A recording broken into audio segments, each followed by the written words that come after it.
L'ADIR et RFO, avec le concours de l'Europe, l'État et la région, vous présentent les nouveaux défis.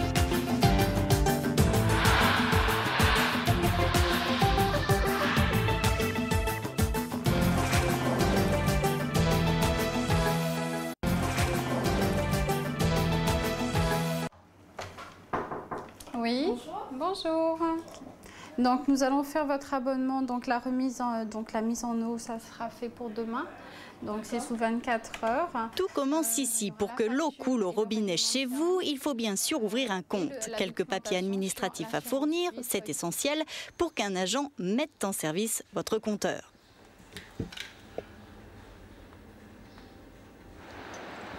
Allons à la source, à la rencontre d'un agent de terrain. Son métier, c'est de vérifier la qualité de l'eau et des installations de captage à l'entre-deux.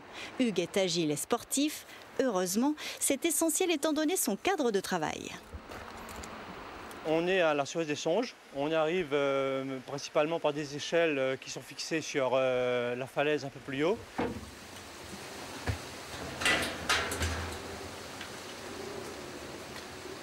L'eau, elle arrive dans cette bâche et après elle est pompée. Et la pompe, elle fait un débit de 39 mètres cubes heure. Elle est refoulée au réservoir 400 des Songes et au réservoir, elle est chlorée et distribuée. Chaque lundi, Hugues vient ici. 2 pompes marchent en alternance, une semaine l'une, une semaine l'autre. Il veille au bon fonctionnement de l'installation et vérifie que les appareils sont en bon état, que l'eau n'est pas turbide, c'est-à-dire sale et trouble. Il y a le turbidimètre qui analyse l'eau constamment, la turbidité.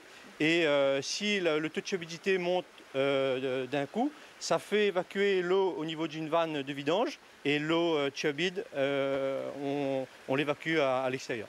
Elle part dans la rivière. Elle part dans la rivière, voilà. Quand l'eau est bonne, elle remonte grâce aux pompes jusqu'à ce réservoir. C'est ici qu'elle est chlorée, puis distribuée aux habitants de l'entre-deux.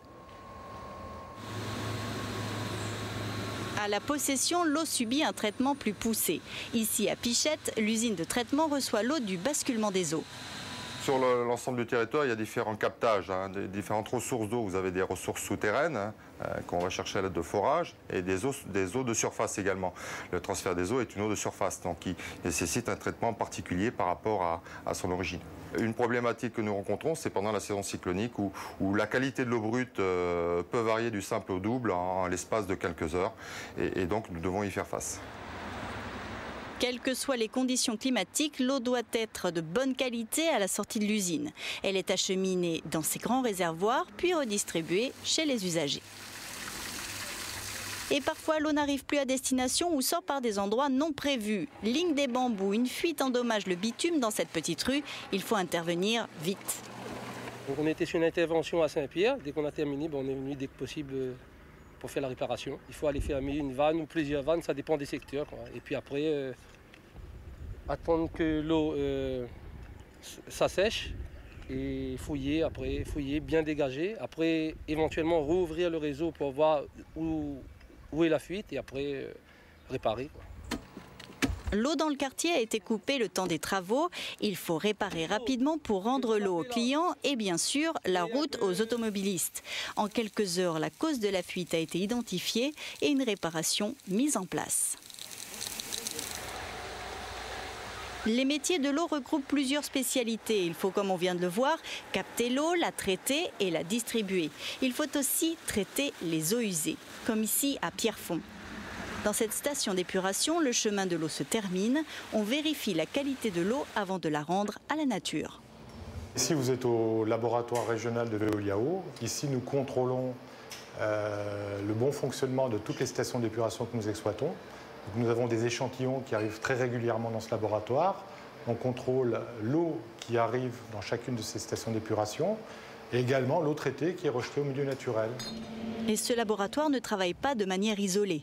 Il est en lien permanent avec le laboratoire de la maison mère en métropole. Pour vérifier que ce laboratoire ici, à La Réunion, travaille de manière juste et donne des analyses fiables, on a des échanges d'échantillons entre notre laboratoire central et le laboratoire ici, ce qui nous permet de vérifier que nos analyses sont tout à fait justes, correctes et fiables. Au sein de l'entreprise, les salariés sont sensibilisés à la protection de l'environnement. Ils doivent dorénavant se plier aux exigences de la certification ISO 14001. Pour nous, il était important de mettre en place cette démarche pour limiter nos impacts. Donc effectivement, ça a impliqué le personnel dans de nombreuses réunions et dans des sensibilisations, formations, formation à l'environnement, formation au tri sélectif.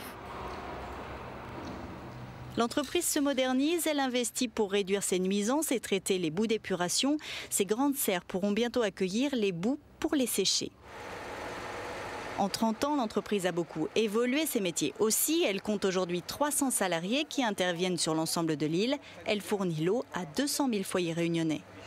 Aujourd'hui, l'effort doit porter sur les rendements de réseau, puisqu'en fait, nous ne distribuons qu'environ entre 50 et 60% de l'eau que nous produisons, en raison de la vétusté des réseaux et du nombre de fuites très importantes.